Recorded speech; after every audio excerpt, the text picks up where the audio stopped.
journal avec STM Transport Voyageurs. Une nouvelle façon de voyager.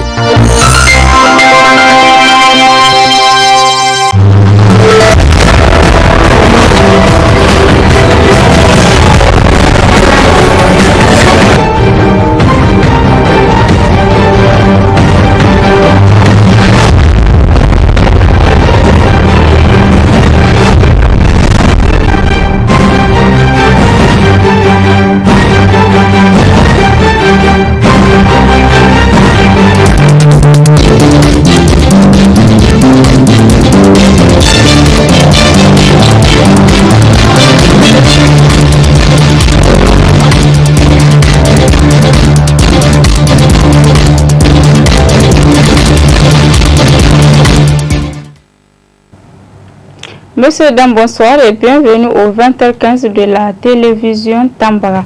Cela dit, le président de la République, chef de l'État, Bazoum Mohamed, a procédé ce mardi 22 février au lancement des travaux du projet du système d'échange d'énergie électrique ouest-africain de la dorsale nord à Gourbanda. C'était en présence des délégations des pays concernés et des partenaires techniques et financiers. Suivez plutôt. Le système d'échange d'énergie électrique ouest-africain appelé projet dorsal sera bel et bien une réalité. Et pour concrétiser cette ambition, les travaux de lancement du projet ont été lancés par le président de la République du Niger accompagné de 4 représentants des pays, notamment le Nigeria, Bénin, Togo et Burkina Faso dans la capitale nigérienne. Cette action vient donc donner le top à l'un des projets prioritaires de plan directeur du système d'échange d'énergie électrique ouest-africain avec l'appui des partenaires techniques et financiers. Au nom des partenaires techniques et financiers du projet de la dorsale nord, à savoir la Banque africaine de développement, l'Agence française pour le développement, l'Union européenne et la Banque mondiale. Permettez-moi tout d'abord de saluer ce moment historique où les pays du centre-nord, Niger, Nigeria, Bénin, Togo et Burkina Faso, et le système d'échange d'énergie électrique ouest-africain, communément appelé WAP, sous la direction stratégique de la CEDEAO, s'engagent dans la construction de cette interconnexion régionale qui fait partie des projets prioritaires et stratégiques de la CEDEAO dans le cadre de l'intégration des pays sur le plan énergétique. Le lancement des travaux de l'interconnexion dorsale nord est une étape majeure vers la réalisation du marché régional de l'énergie. L'interconnexion reliera les 5 pays et interconnectera également ces pays au reste du système électrique ouest-africain. Reliant ces différents pays, le projet dorsal nord englobe aussi d'autres avantages. Ce projet permettra un échange d'énergie en moyenne 500 MW, ce qui renforcera l'économie. C'est le régional d'échange électrique qui est actuellement sur le taux régional entre l'interconnexion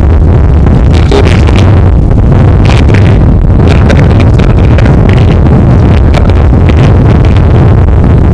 Ainsi, va décocher savoir sur le commerce intra-régional qui n'est que de 15% entre les 15 États de la CEDEAO. Ce projet contribue à résorber le déficit des moyens de transport d'énergie. Parce que, comme vous le savez, actuellement, les entreprises couvrent à 60% à l'échelle régionale et à réduire le tarif. Actuellement, le tarif régional en moyenne est de 24 cents dollars par kilowattheure, soit 136 soit 6 soit 2 ou 4 en Asie. Quant au ministre nigérien du pétrole, de l'énergie et des énergies renouvelables, il a martelé qu'à travers ce projet, ils relèveront les défis sécuritaires dans son discours à l'occasion. Cet important ouvrage, financé par la Banque mondiale, la Banque africaine de développement, l'Agence française de développement, l'Union européenne, le gouvernement nigérien, que je tiens à remercier vivement, cadre parfaitement avec la politique nationale du gouvernement en matière d'électricité, déclinée dans le document de la politique nationale d'électricité et la stratégie nationale d'accès à l'électricité. La construction de cette ligne d'interconnexion constitue une opportunité pour le pays de disposer d'une autoroute régionale de l'électricité nous permettant de mutualiser nos systèmes énergétiques. C'est ainsi que le Niger, aujourd'hui importateur, pourra à terme exporter son excédent de production d'électricité et participer au marché régional de l'électricité en valorisant son important potentiel énergétique. Ce renforcement de capacité du système d'échange d'énergie électrique ouest-africain qui traversera Tillabéri, Dosso et Niamey au Niger fait partie du programme du président de la République sur l'extension de l'électricité dans certaines zones à travers son programme de Renaissance Acte 3 consolidé et avancé. Dans cette édition, l'espace art de la faculté de lettres et des sciences humaines a servi de cadeau ce matin à la 7e édition de la journée d'accueil des nouveaux bacheliers. C'était sous le parrainage du doyen de la dite faculté, Dr Daouda Diallo Boubacar. Le reportage est signé Ramatou Marou et Abdel Nasser Abdou.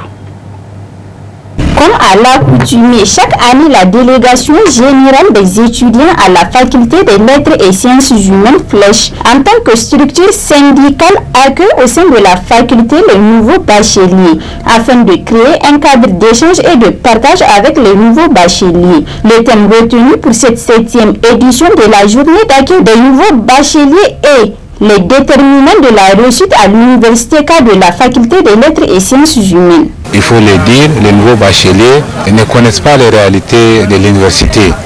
Et il va falloir, nous en tant qu'enseignants, quand ils viennent à l'université, qu'on leur montre les chemins à suivre, surtout les bons chemins à suivre. Donc c'était le souci en tant que dirigeants des étudiants que nous avons eu. Comme toujours, nous organisons, nous choisissons un thème qui est vraiment d'actualité et nous organisons et nous tenons ce genre d'activités pour édifier les nouveaux bacheliers, les nouveaux étudiants, pour leur faire découvrir beaucoup de réalités au niveau de la faculté. Dans son intervention à l'occasion de cette cérémonie d'accueil, le représentant de l'IMU a transmis quelques recommandations aux nouveaux bacheliers. Vous êtes dans le champ de la connaissance. Et la première des choses qu'il faut faire à l'université, c'est d'abord assurer ce qu'on appelle la régularité. Il faut être régulier dans le cadre de son inscription. C'est ce qui fait de vous des étudiants. Il faut créer les conditions pour être régulier au cours et au TD et même au TP, c'est-à-dire les travaux dirigés. Chers camarades, il faut être régulier aux instances. Parce que je dois vous dire, la formation universitaire n'est pas que le module qu'on vous donne dans l'amphithéâtre ou dans la salle de cours. La formation à l'université est à la fois horizontale et verticale, et c'est pourquoi je vous propose d'aller voir. Il y a une autre forme, sinon un lieu que nous appelons le sanctuaire de la pensée, de la parole, qui s'exprime de façon dialectique, où les idées s'entrechoquent pour qu'elles naissent, survivent et continuent à vivre la vérité. C'est cette place mythique que l'on appelle la place Amadou Boubacar. C'est vrai, on vous a appris à connaître, à comprendre et à divulguer même de quelque manière que ce soit qu'il y a des hommes ici qui sont plus marxistes que Marx, plus léninistes que Lénine, plus maoïstes que Mao et plus guévaristes que Tché, et qui souvent se retrouvent dans une situation à vouloir rêver d'un monde qui n'a jamais existé. Ce n'est pas vrai en réalité. Les hommes qui vivent ce monde, loin de l'illusion, loin de la fantasmagorie, ce sont les hommes qui ont appris à comprendre que l'homme n'est que le résultat de sa réalité sociale et qu'il doit se battre pour défendre sa dignité. Pour sa part, le représentant du doyen de la faculté des lettres et sciences humaines a présenté à ces nouveaux bacheliers les nouvelles stratégies en chiffres et en enseignement qui seront adaptées pour le tronc commun. L'idée, c'est de faire en sorte que pour cette année, que les cours puissent être évacués au plus tard d'ici avril, pour que les étudiants puissent être libérés et qui se consacrent aux enseignements de leur département. Donc, la deuxième stratégie, c'est de faire les évaluations dès les temps pour permettre aux étudiants de vaquer à beaucoup de choses. Et je vous fais une promesse, parce que j'ai entendu beaucoup de choses ici, la participation au TD, les responsables syndicaux qui ont exhorté leurs camarades à participer au cours et au TD. En fait, il y a des obligations qui sont inscrites dans des textes, mais seulement ces textes-là sont méconnus. Ce n'est pas la faute aux étudiants. Voilà. Donc, l'idée, c'est de rédiger un guide pour l'étudiant de la faculté de lettres et sciences humaines. Et j'en prends l'engagement. Dans ce guide-là, vous aurez toutes les procédures de description. Vous aurez toutes les procédures que vous devez suivre en cas de problème. Plusieurs prestations ont été à l'honneur de cette 7e édition de la journée d'accueil de nouveaux bacheliers qui vise à sensibiliser les nouveaux étudiants sur la vie en milieu universitaire. Bonne rentrée académique aux nouveaux bacheliers de la faculté de lettres et sciences humaines. Suite à l'actualité, célébration de la journée mondiale du scoutisme ce jour 22 février 2022. Vu l'importance de cette journée, la rédaction du groupe de presse Tambara vous propose ce reportage réalisé par Zainabou Gagara et Abdelraouf Ayabou. Suivez plutôt. Cette journée mondiale du scoutisme marque la célébration de l'anniversaire du père fondateur du scoutisme, Baden-Powell, célébré chaque 22 février de l'année. La journée mondiale du scoutisme est aussi l'occasion pour les scouts du monde entier de réfléchir et apporter une contribution dans l'éducation des jeunes. Les scouts Niger rendent hommage aux fondateurs du scoutisme en cette journée. Cette journée est commémorée à travers le monde entier par les scouts pour donner une attention particulière aux actions, aux multiples actions menées par les scouts dans les multiples actions à travers le monde. Donc aujourd'hui, cette journée marque l'adhésion à des valeurs mondiale du scoutisme, à des valeurs de fraternité, à la cause commune d'impacter nos communautés. Donc c'est la raison pour laquelle depuis 1926, cette journée du 22 février est célébrée comme étant la journée mondiale du scoutisme. Et à travers cette journée, les scouts de par le monde montrent leurs actions et essayent de vivre cette journée assez particulièrement au travail, porter le foulard dans la rue, partout où nous sommes. Cela témoigne de notre attachement aux idéaux du scoutisme qui a fait un fort impact dans la vie des jeunes depuis 2007, que 100 ans 1907, la fondation du scoutisme, c'est en août 1907. Et aujourd'hui, c'est plus de 60 millions dans le monde. Et l'association des scouts du Niger, à travers notre représentation nationale aussi, marque une attention particulière à ce que les scouts du Niger aussi marquent leur adhésion aux valeurs mondiales du scoutisme. Le commissaire général adjoint du Scout Niger est revenu à cette occasion sur les vocations du Scout Niger. À l'occasion de cette journée, c'est vraiment une occasion de redoubler d'efforts pour tous les scouts du Niger, pour tous les scouts du monde entier, à continuer à apporter leur contribution significative dans la construction de leur nation, dans la construction du pays pour qu'il règne la paix. Mais aussi c'est une occasion de lancer un appel aux jeunes, aux parents, à enrôler leurs enfants au scoutisme parce que nous sommes en train d'entreprendre un chantier d'installation d'un centre d'information et d'enrôlement aussi sur le scoutisme à Gadafawa, au jardin public. Les démarches sont déjà entreprises avec les autorités de la ville de Niamey pour avoir l'autorisation d'installer ce bureau qui va servir d'écoute, qui va servir aussi d'information sur le scoutisme et aussi un centre d'adhésion, mais aussi une boutique qui va permettre d'acheter la tenue, qui va permettre d'acheter les articles scouts. Donc pour nous, cet appel est lancé à la jeunesse et aux parents, parce que le scoutisme est quelque chose qui aussi apporte sa contribution dans l'éducation des jeunes. Et vous savez bien que l'éducation fait partie de la priorité des priorités des pouvoirs publics ici au Niger. Nous faisons de notre mieux à aussi apporter notre plus, à accompagner l'État dans en tout cas la mission d'assurer une éducation de qualité, et nous aussi les scouts on se dit aussi responsables de cette tâche noble que l'État apporte, et nous aussi nous allons apporter notre contribution.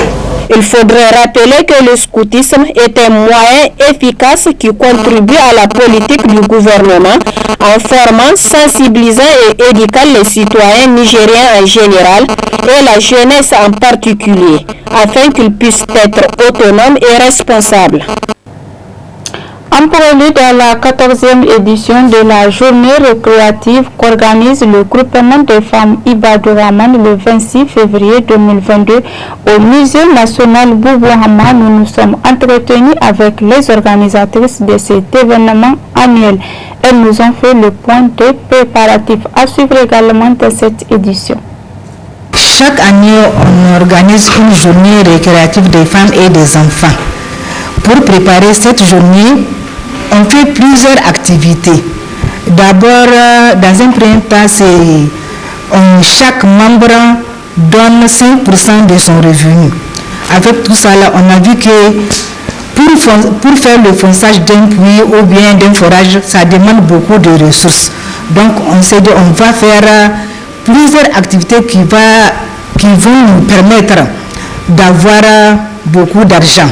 C'est pour cela qu'on a initié cette journée du musée. Et oui, on confectionne des pagnes.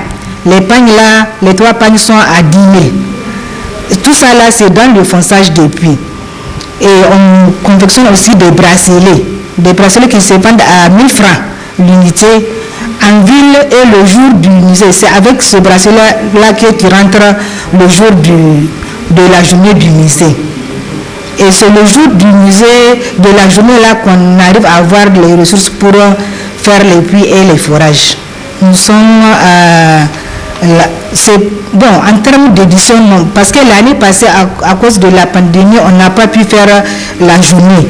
Mais maintenant, c'est en 14e année, et en 14 ans d'activité, on a fait 31 puits, 5 forages et 2 puits qu'on a eu à réhabiliter. Donc, dans chaque activité là, on ne manque pas de difficultés, parce que notre activité, ça demande des ressources humaines et des moyens financiers.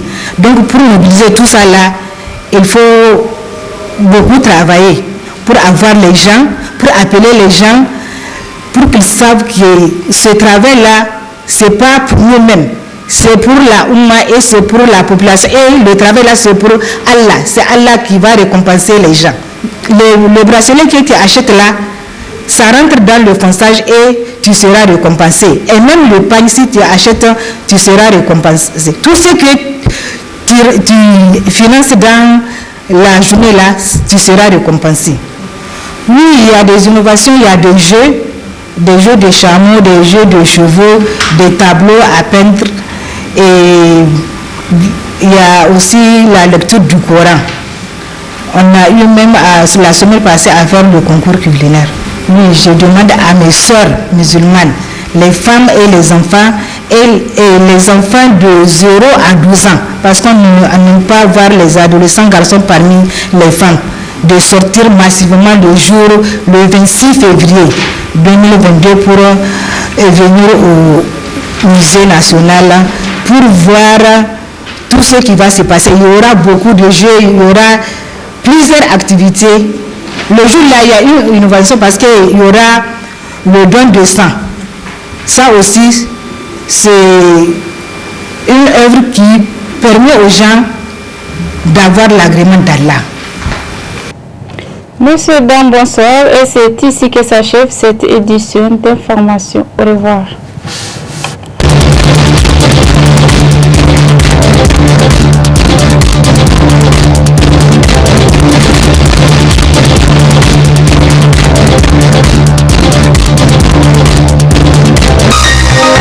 Ce journal vous a été présenté par STM Transport Voyageurs. Une nouvelle façon de voyager.